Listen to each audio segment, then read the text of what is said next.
the banning of Felidar Guardian. And it wouldn't surprise me if these two decks were a little overrepresented this weekend just because of the ban announcement, how quickly people had to scramble. And when you're uncertain, when a lot of your testing has gone out the window, it's pretty easy to pick up old reliable, add a new removal spell, add a new land, and just do that. Hissing Quagmire for Jadine is where we will start things for Carpenter. It's a Canyon Slew. 3 different ways to pronounce one card. Come on. Unbelievable. Well, I think one of them is a different word. Sla? One of them is like snakeskin. It's a different thing. Oh, okay. And then there's common pronunciation and Americanized. How do you pronounce that card? Heart of Kiran. Busted. Or Kiran, yeah. maybe. Heart of Kiran. Yeah. Kiran. No, Kiran. I go Kiran. Heart of Kiran. That's a good card. It's a good start here for Bradley Carpenter. Jadine will draw. Now the question I think we're going to have to answer in this format is, do we start, because Mardu Vehicles is going to be a thing, at least I believe for the first couple of weeks, do we start main decking artifact removal, anything like that?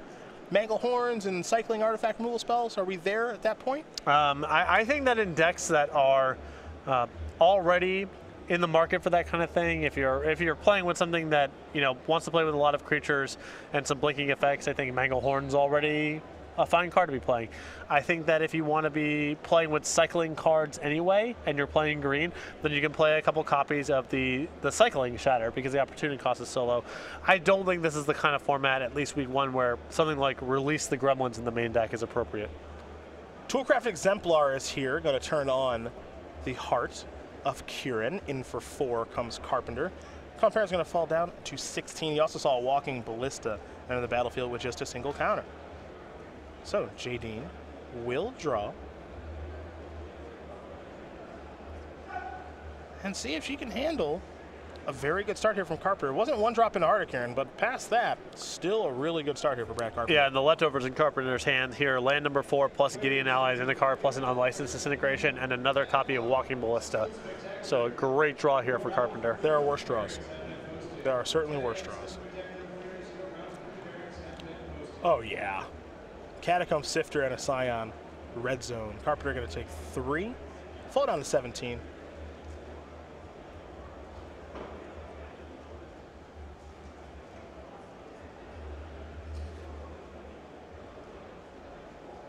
What comes next is the question. It's a swamp, but is there a spell? There is, in Walking Ballista for 2. Which does a nice job of actually just kind of clearing things up right now. Jadine, for now, will simply pass the turn back. Yeah, I think Comparance is not that concerned about taking the extra 4 here. If passing the turn allows Carpenter to do something with the Heart of Kiran and just the flexibility that Walking Ballista provides, I think she just wants to hang tight for a turn, wait and respond to Carpenter's play. Well, there's Gideon, the ally of Zendikar. We'll see if there will be a response here from Jadine. It does not appear as though there will be, but we'll be patient. Knight Ally here from Carpenter.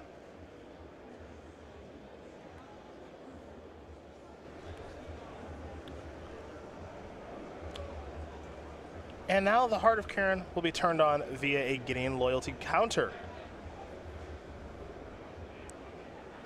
Jadine is going to shoot down Toolcraft Exemplar. Looks like with the trigger on the stack. So that is dead. Will there be another move is the question. Looks like not just yet. Attack for 4. Jadine is going to fall down to 12. So as I mentioned, it's a great start here for Carpenter. And the hand actually now is 2 unlicensed Disintegration. And that Walking Ballista. So it's a very good hand for Brad Carpenter. But you still don't get the sense that this game is locked up by any stretch. I do not. I still think there's some magic to be played here. Even though Carpenter has drawn, the top end of his deck, one of the better draws for his deck, I still think we've got some magic to be played here.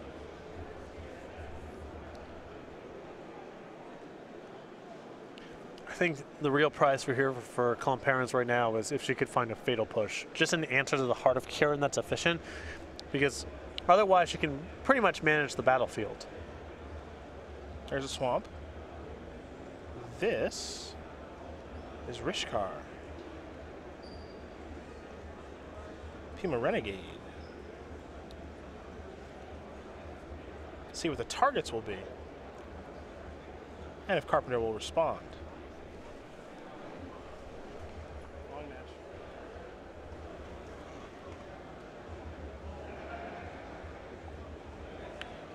So Ballista went after the Scion token. Okay.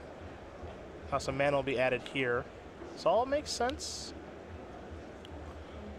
Yeah, I'm curious about the decision to go after the Scion there, because if you allow the Rishkar to resolve, Clomparens is going to have more than enough mana to work with just by moving the counters over to her non-summoning sick creatures. I think Carpenter needed to shoot down the Walking Ballista in response before Rishkar resolves. Right. Yeah. Because once Rishkar's on the battlefield, the ability to actually use the Walking Ballista for mana, Immediate. Right. And now, I mean, the battlefield's gotten a lot more tenuous, and now it's also Walking Ballista at 3 versus none. And you see all the time in these Walking Ballista mirrors where, you know, both players want to keep their Walking Ballista on the battlefield, and you want to prevent it from getting too high to completely shut you out of combat. And so trying to leave your Ballista at 1 and trying to time your Ballista to kill the other person's Ballista is a critical part of these games. And now Clomparens has gotten really far ahead on that front. And it's gotten to kill Gideon. So now Carpenter, who had a great battlefield coming into the turn, now take a look at it. Yep. Heart of Kirin, and we've already discussed what's in his hand, which are 2 unlicensed disintegration, which are still on. But he can't crew the Heart of Kirin anymore. Yeah. And Clomparens has a handful of cards. And he has a Walking Ballista in hand. He's simply going to pass the turn back. So now we get into a weird little bit of a game here of, hey, maybe I'll try to bluff a little Avacyn action. That's a card that's generally played in these decks, 2 or 3 copies. Now we know he doesn't have one. We know the hand. It doesn't mean JD knows that, though.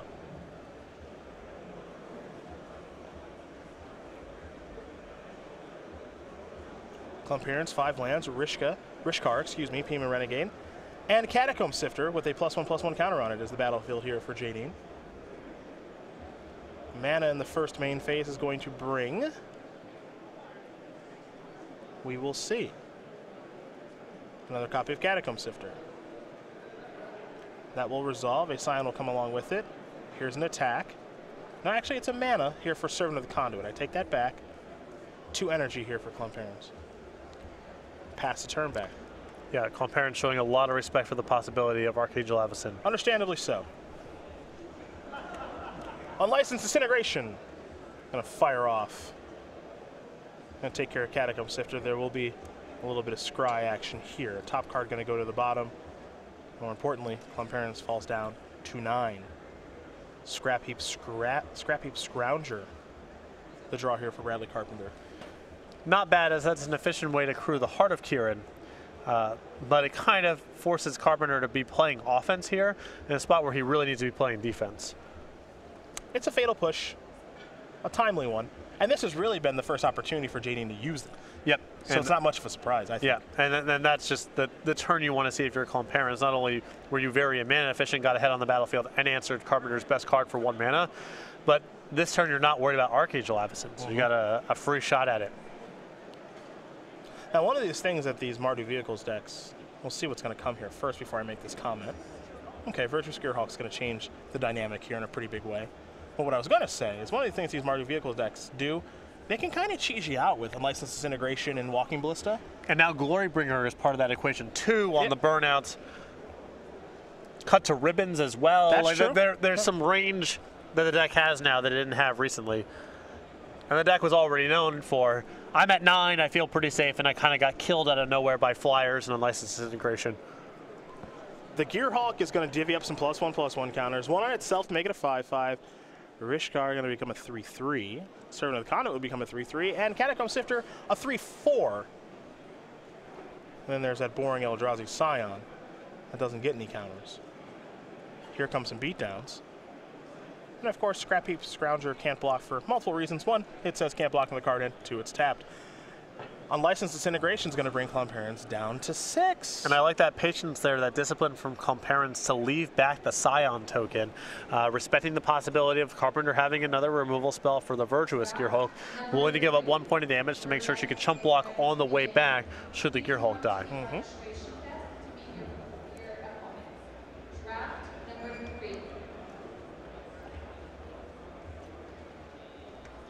Carpenter will draw. Fatal Push. Coming in for 3. Yeah, Brad's going to need this push just to kill a creature to stay alive, I think. And here's Walking Ballista. 2 counters. Pass the turn back. Jaden will untap and draw.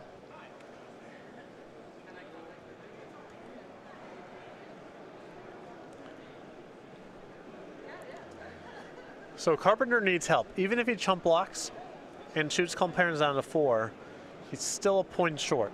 But there are ways for him to pick up the point. And he has a Fatal Push left over to potentially clear out a blocker should Comparens have a smaller creature in their hand.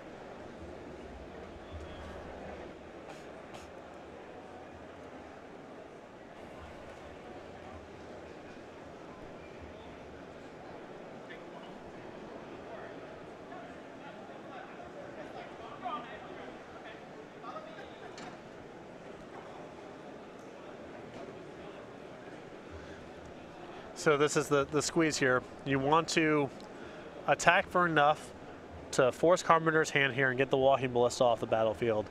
But you don't want to attack with so much that between the Scrounger and whatever leftovers Carpenter can have, that you get killed. Yep.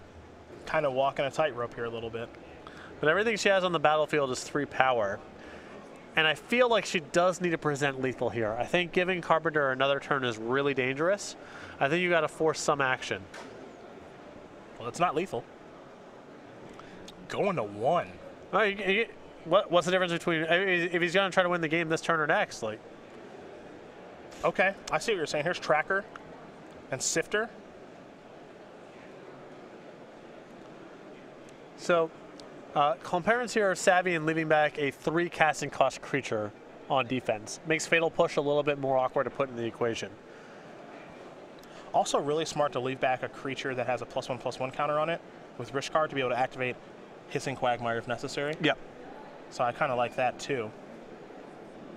Scrounger is pretty free to attack. It can't block. It can't block. So. Yeah. So pretty free to attack.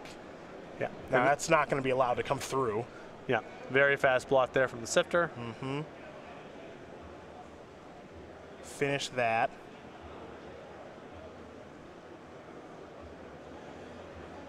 There's a push here for Carpenter. 4 creatures. This is going to be tough for him to wiggle his way out of. Here's Thalia. I just don't know how he does it, if he finds a way. And Comparens played this, I think, very sharp because there was no way for her to survive 4 points of damage from something like Glorybringer. But the way that she did set it up, I think covered her from pretty much anything else. I guess Unlicensed Disintegration still would have done it. Would have been a problem. But there would have been no way for her to play around that either. Would have also been the 3rd copy. Yeah. Not a lot you can do there. Yeah, and Carpenter would have gotten to keep an artifact anyway, so there's no cover there. Fire up the Quagmire, come across with the gang, and Jaden Comparens going to win game number 1 here over Brad Carpenter, black-green aggro, up a game over Martyr Vehicles. Actually, she was still, the way that she had it set up, I think she was still covered by Unlicensed Disintegration. Because she was at 6, he didn't have enough mana to put a 3rd counter on the Ballista and cast Unlicensed Disintegration, and she had 3 blockers back against 2 attackers. So still appears to be covered on that too. She actually, I mean, she wouldn't have died. The game goes on and some things can happen, but even Unlicensed Disintegration, I think, would not have been enough to kill Comparens that turn, and if she just attacked with everything, Unlicensed Disintegration would have suddenly been lethal. So that was a really sharp navigation of those turns from Comparens. Let's take a look at the sideboards and see what each of these players are working with. We'll start with Brad Carpenter, who's got 2 Nahiri the Harbinger, 2 Sorin Grim Nemesis, 2 Oath of Liliana, another copy of Cut to Ribbons, 2 Release the Gremlins, 2 Transgress the Mind, some 1 of Tyrann Anguish Unmaking, Painful Truths, Fumigate, and Magma Spray. I think you need some more high-quality removal spells in this matchup. I think Oath of Liliana is a fine card in this matchup because Comparens really isn't generating a whole lot of tokens. Another copy of Cut to Ribbons, the Anguish Unmaking. I would even consider going as deep as Fumigate because Carpenter has a lot more vehicles and Planeswalkers to break the symmetry. And he is not really sized to brawl on the battlefield. I think Comparens gets the better end of that. So I think he's well served to bring in some sweepers. For Jadine, 3 Lay Bare the Heart, 2 Transgress the Mind, a Dispossess, 2 Never to Return, 2 Manglehorn, 3 Scrap Heap Scrounger, and 2 Gaunty, Lord of Luxury. It looks like she is going to the sideboard here and going fairly deep. My initial instinct was do nothing. I think the 2 copies of Never to Return are probably fine, but I think she has a very well set up deck game 1 for this matchup already. Well, the thing that Mardu Vehicles was doing in the previous standard format is they could go very big and very long against this particular deck. They would board in Planeswalkers, both medium and large, all the way up to the top rope with Sorin. They could board in Fumigates. They could board and release the Gremlins because there are some artifacts to kill here in Walking Ballista and Virgil Skewerhawk. They basically shifted to a control deck, and I think that Carpenter's going to be able to do a nice job at doing that here. And if Clone Parents is confident that's the case, then she can go and bring in cards like Lay Bare the Heart and Transgress the Mind. I would be nervous about having a bunch of 2-mana discard spells in my deck while on the draw. But if Clone Parents has confidence that's the plan Carpenter's going to go to, then, you know, that's a pretty strong incentive to bring in the discard spells. Well, those are the options there for both players, and while they do shuffle up and get ready for game number 2, we're going to talk about the very popular promotions, of course, Star City Games Game Night. Now this, as you know, this is where you make the big bucks, so I'm going to let you take over. Well, you can head over to go.starcitygames.com/game-night and find more information about Game Night. Every month we generate new kits with pins and tokens we send to the stores that are signed up for Game Night. The stores themselves can then set up Game Night for however they want to, any day of the week, any format, sanctioned, unsanctioned. Just get players in your store on a regular basis for some fun and friendly magic. I haven't seen the next wave of kits here. I know. So this is the May kit will be hit there, I believe Monday is the 1st. That's so correct. Be playing for this soon at your Game Night. It's Imperious Perfect, but purr spelled like a cat purring instead of perfect, like a without flaw. That's the May kit. That's the joke. Okay. June, we have Murderous Red Carp like the fish instead of Red Cap, which is a mushroom? Is that? I don't know what a red cap is. It's a goblin. A goblin. It's a goblin. So creature type mushroom? No, well, the red cap. What is the term? Okay. Red? I don't know what that is. Okay. Actually, a red carp, and then in July, Goose of Saintraft. That's correct. Anyhow, go to StarCityGames. The no sell on the Goose of Saintraft /Game Night. Okay. And stores, if you want to get signed up for Game Night, you can contact your Star City Games in-store play representative. There it is. That's the next 3 months, everybody. Hopefully you've enjoyed Fleecekeeper.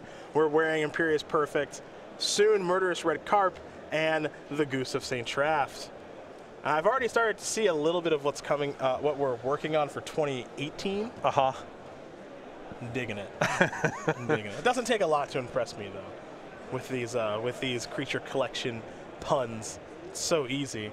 In the meantime, however, we will take a look and learn a little more about Jadine Clonparents, the 27-year-old from New Britain with 2 open top 8s and 1 invitational top 8. That was last year. Covered that. Large number of, this is my first time reading this one. Large number of social media followers don't play Magic or know who she is, but are fans of Filipino singers James Reid and and Nadine Lustra, who formed the love team Jadine. Sweet. Okay, that's one fun fact.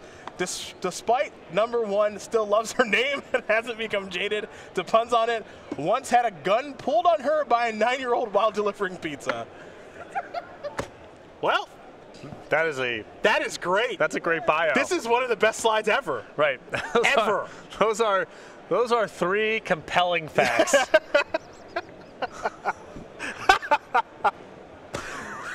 Now we know more about JD. This is really good. This is really good. I will say this. She has written some of the best articles thus far. I got to give her a lot of credit on that. Her articles are great. She's got some real writing chops in the way that she views the game. Getting a gun pulled on you while delivering pizza by a 9-year-old, that's tough. That is tough. Got to find an office job. See, initially, my favorite player slide to read over the past handful of years is Michael Majors because of the Applebee's jokes.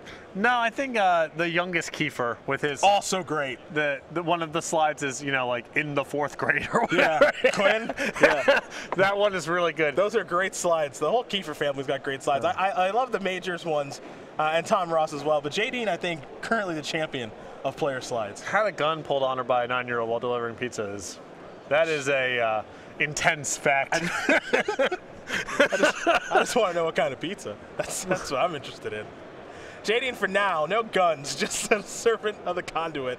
For Brad Carpenter, he started things off with a Scrap Heap Scrounger and a 3-man Inspector.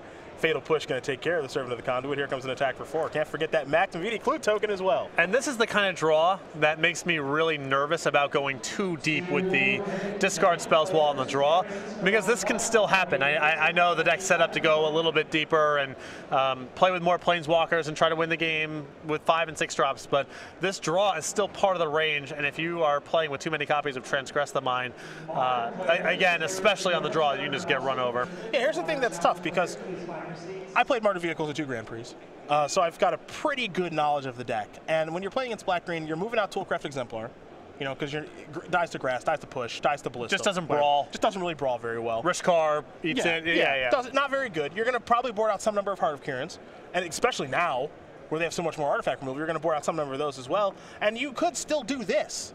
But you were trying to, you know, Gideon and Avacyn and Nahiri and Sorin and, you know, control their battlefield, exhaust them, and then win with your leftovers. Yep. But Scrap Heap Scrounger is very difficult for any build of Black-Green to beat.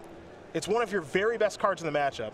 And as you can see now, using a Womp womp. Yeah, a removal spell never to kill a creature that can come back. It doesn't even exile it. Now Carpenter doesn't, he's going to sacrifice a clue here. So he'll draw a card, and this is kind of part of the exhaust you strategy. Now he's going to keep an artifact around because he has a Spire of Industry. He might have some other artifact cards matters. And while these chip shots here with 3-man Inspector may not seem like much, Carpenter's already down to 8, and now here's maybe the best card in the format. Yeah, and Carpenter not sacrificing the last clue there, a pretty loud indicator that he has an Unlicensed Disintegration in hand, because it's his lone artifact, both for Unlicensed Disintegration and to generate red mana off of Spire of Industry. And you can see the hand, 2 pushes, and that Unlicensed Disintegration that you were pretty sure he had. This is what makes this deck so tough. Now, is this deck beatable? Yeah, I think it is. But it is the flexibility of this deck to be able to switch into a control deck, but still sometimes present aggressive draws that you can't really prepare for. Here's a Catacomb Sifter. Sign going to come along with it. A Swamp, Scrap Heap Scrounger, which is really good on offense, and obviously really bad on defense. Carpenter will draw a card. This is about to be lethal here. A couple removal spells, dial up the Gideon, and that's game. Yeah, we should be able to finish it off this turn. This, as he takes a red, always a good feeling. I'll take a red from this land. Oh, what could this be for? Unlicensed Disintegration, kill that. You're down to 5. And Fatal Push, kill that. I'm going to work you into the negatives now, as Brad Carpenter is going to win game number 2 here very quickly over JD and Clomparents. Martyr Vehicles, Black-Green aggro, they're all tied up. Things were supposed to be slower. Things were supposed to slow down. What happened? And also, Clomparents went in the sideboard there and brought in 3 copies of Scrap Heap Scrounger, even though she's on the draw. That, to me, is a really loud declaration that she expects the post-board games to be a lot slower if she feels that she can bring in a card that's only good on offense, only good while the opponent is loaded up on removal spells. So we'll see if Clomparents goes back to the drawing board here at least a little bit for game number 3, as Carpenter kind of just ran her over there with an aggressive start. And this is some of the appeal to this, to the previous standard format that I liked. You know, obviously there are some things I disliked about it, the infinite combo, whatever. But, you know, the game's always kind of played in weird roundabout ways because both players are going back to the sideboard immediately. Sometimes both players just say, shuffle up, deal, let's go again. Both players, I'm on the play now, things change. I'm on the draw now, things change. Yeah, I think both Martyr Vehicles and Saheeli Rai were decks that were not scripted. A 10-game sample against those decks, you were going to get a pretty wide range of experiences. Game number 3 going to be underway here in just a moment between JD and Brad, but some of you may know, most of you probably do, that next weekend StarCityGames.com is hosting Grand Prix Richmond. It'll be your first opportunity to play in a really large Amonkhet sealed format. I've been playing a lot of Amonkhet Limited recently, up to and including actually embarrassing myself on StarCityGames.com with the videos I presented. Oh, nice. Some games have been good, others have been horrifying. Yep. But it's a really fun, dynamic format. You can play that format next weekend in Richmond and learn more about that tournament right now. On May 5th through the 7th, make plans to be part of Magic the Gathering history when StarCityGames.com proudly presents Grand Prix Richmond. Play in the Amonkhet Limited format main event to compete for thousands of dollars in prizes and a spot on the Magic the Gathering Pro Tour. Select the 3-day Infinite Challenge package to compete in all challenge events for one low price, while also walking away with the exclusive Glorybound Initiate playmat. All Friday challenges are also Grand Prix trials. Come out early and compete for buys in the main event and more chances to claim a Glorybound Initiate playmat. Prefer 100 card formats? Register for the Ultimate Commander package to play in 4 Commander on-demand events and take home a Commander vs. Playmat and Ultimate Guard Boulder deck case. Want to play on Magic's grandest stage? Compete in the Pro Tour qualifier on Sunday and receive a Progenitus foil promo card just for playing, plus the chance for an invitation to Pro Tour Hour of Devastation in Kyoto, Japan. And don't forget to come say hello to Grand Prix Richmond's many special guests, including cosplayer Vanessa Martin and an artist alley full of fan favorites headlined by guest of honor John Avon. Be part of Magic the Gathering history. Register for Grand Prix Richmond today.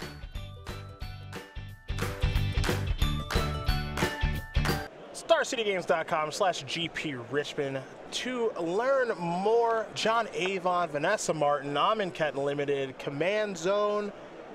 I'm not sure what more you could ask for. Jeremy Nolan will be there. Week before the Pro Tour. Yeah, week before. It's going to be energy, nice. Good energy in the room. It is going to be a nice weekend. Hashtag GP Richmond as well. Pleasantly surprised by Richmond's food scene when I was there. Well, that was all you, man. Yeah. The last time we went, which I think was like a year ago, did a show there, we accidentally found some good restaurants. Yeah. That hole-in-the-wall place we ate was so good. Yeah, there's a main drag not that far away from the convention center where I guess it's kind of like the downtown area. Maybe it's close to the college, I don't know. But yeah, Richmond's food scene, much better than I expected. I'm just going to warn everyone who's going to Richmond for the first time, T. Miller's, hard avoid. Okay. Little pricey. Okay. For medium food at best. Serving of the conduit. And a passing of the turn back over to Brad Carpenter. It's how we're going to start game number 3. Inspiring Vantage here for Brad. And now there is Cut that will take care of the Servant. Didn't really think this one was going to show up much. This might be a little bit of an oversight by me. This card might be a lot better than I thought. Well, Flame Slash is busted. Totally not okay. Okay. Add a mana to Flame Slash, still quite good. Okay. Not great, but still quite Still good. And that's a not trivial flashback to have. Winding Constrictor, the play here for J. Dean. We head back over to Carpenter, who has a Concealed Courtyard, and passing the turn. Back to Clumparens we go. Drew is one sideboarded Painful Truths, which we've seen, like, people just always have it. It's insane. I don't understand how. But it looks like Carpenter playing a control strategy this game. And, you know, this is the squeeze, right? This deck puts you in as game 1, or game 2 rather. He just still has enough of a beatdown draw to kill Clumparens while she's kind of fumbling around. I like the play there by J. Dean. Attack first, Yeah, then play Rishkar. it's not Clumparens' first Yeah, rodeo. get my damage in, because I Yeah. know you have a removal spell. Yeah. I love it. Not her first. Come on. 3 cards on the way here for Carpenter from the Painful Truths. A Plains, a Thraben Inspector, Clue on the way. We'll head back over to Clumparens. She will untap and draw. Between you know, that combination of tight and creative play we've seen thus far, and the player slide, Clumparens easily the star of the show 3 rounds in. Absolutely. The big follow-up, is it Gaunty perhaps? No, it's 2 copies of Scrap Heap Scrounger. I like this card in this spot much more than the previous game, let's say that. Right. And it does really muck up Carpenter's plan here. I think what he wanted to do was just sit on his heels for a little bit, fumigate, gas back up with Painful Truth, and go from there. And the Scroungers make that a lot worse. In for 1. Is it time to fumigate things away? It looks like it is. Carpenter's going to gain 4 life in this exchange. It'll be 16-19, I think, when the dust settles. And now Clumparens will untap. She'll draw and see if she can recover. Even though it's worse because of the Scroungers, I think Carpenter's done a nice job here of setting up this Painful Truth. Pretty high life total. Clumparens with no real board to speak of here. And Sorin Grim Nemesis the draw. Not sure if he wants to go to that Planeswalker just yet. Obviously the battlefield's clear, but for how long because of the Scrap Heap Scroungers. Instead, he'll start with a Thraben Inspector. 2 clues now here for Brad. He'll pass the turn back. Yeah. Battlefield not quite stable enough here for Sorin to be deployed. Scroungers are back. Just 1 creature left in J. Dean's graveyard. Here come, maybe, the Scroungers. I imagine they'll be attacking in just a moment.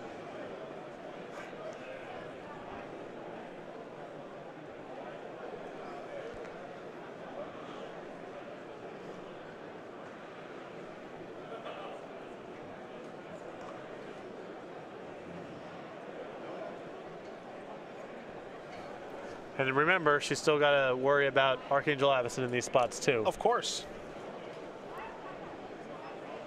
Although with the Scroungers, it's kind of a freebie because they can't block anyway. You still have a creature in the graveyard to get one of them back. What else are they doing? Yeah, they're best served attacking, but you can think about it for a bit. Maybe contemplating pumping before. I mean, if Virtuous Gearhulk is part of this equation, then it's really complicated. You're going towards Shambling Vet, maybe? Not just in License Disintegration? That's a big win for Clomparens. Yeah.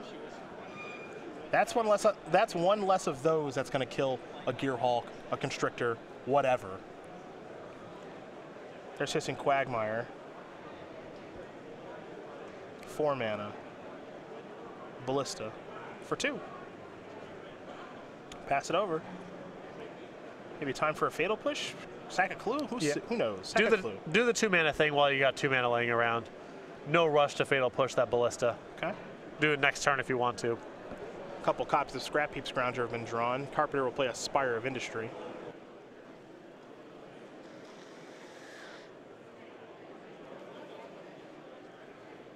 Could see a line of push your Ballista, play a Sorin.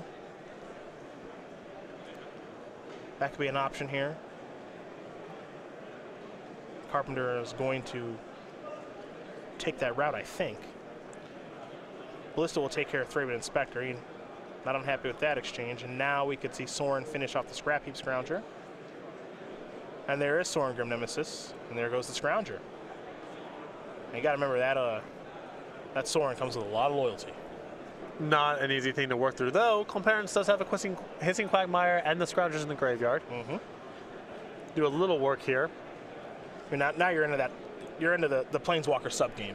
Yep. Where now the game has become about this and getting this off the battlefield. Now, a saving grace here for Clomparens is Carpenter's leftover here, 2 copies of Scrounger. Not great for protecting a Planeswalker. If he had a big blocker, certainly something like Archangel Avacyn, this game might be getting out of reach, but it's not trivial for Carpenter to protect Sorin, given what his leftovers are. Clomparens just passing the turn. Carpenter's drawn a copy of Inspiring Vantage. Going to take up Sorin. Top card, Thraben Inspector. Clomparens will be hit for 1. That'll go to Carpenter's hand. 15 all. Here comes Inspector. 2 clues now. I don't like this sequencing here from Carpenter. I think the first order of business should have just been sacking a clue. Because if you find like a large blocker or a removal spell, that could really change how the sequencing goes. Now if he wants to cast both the Scroungers, he only has enough mana left over to just sack 1 clue. If he was going to sack a clue anyway with the 2 leftover mana, just do it as the first order of business. Sure. Because whatever you draw, it could change your play. Scroungers are on the way back. And now, if Clomparens has a removal spell for the Thraben Inspector, Carpenter's just down the Sorin. It's gone. Yeah, that's true. So, and maybe he draws nothing, or maybe he makes this line of play anyway, but at least give yourself the information first. The only argument I can see for doing it this way is if you want to be empty-handed, to play around a discard spell. So you can crack the clue on a turn and then cast all of your stuff.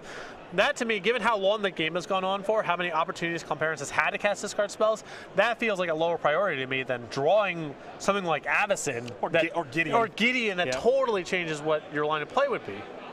Now here's Walking Ballista for 3, so this Sorin gets basically dead now. Right.